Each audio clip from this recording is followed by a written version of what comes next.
Thank you for joining us for this momentous occasion as we break ground on a brand new 62,000 square foot Allied Health building. This is an exciting day for Hillsborough Community College and the Dale Mabry campus and the community. The Allied Health building has been a project that we dreamed about long before my arrival, and today simply represents years of perseverance, hard work, and look like it's finally paying off.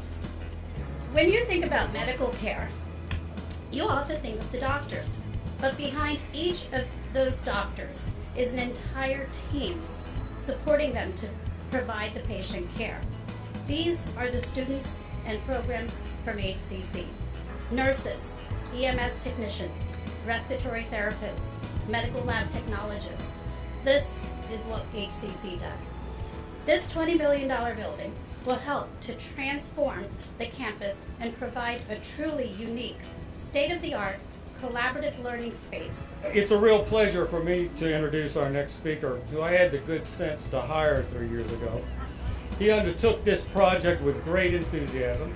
He applied his considerable expertise in the health sciences to support the college's efforts to secure funding for a new Allied Health building.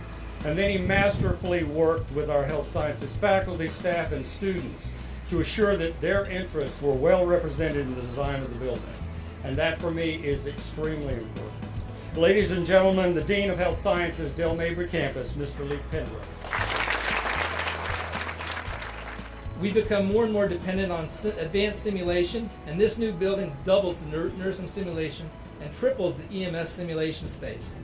The EMS lab is increased by 50%, and we'll finally have our own home for the newest of our programs, MedLab Science. We'll be able to have their own lab space instead of borrowing space from our friends and partners over at Irwin Technical College. I learned about empowering myself. I learned about becoming a businesswoman. And that was the lift beneath my wings that HCC created for me. So Dr. Atwater, that's why I'm so dedicated to this. This is a partnership. The Florida House and the Florida Senate. Doesn't matter what party you are, we are from Tampa Bay, and we work together to make sure that the money that we need for projects that are important, and don't you dare call this poor. This is important to our community.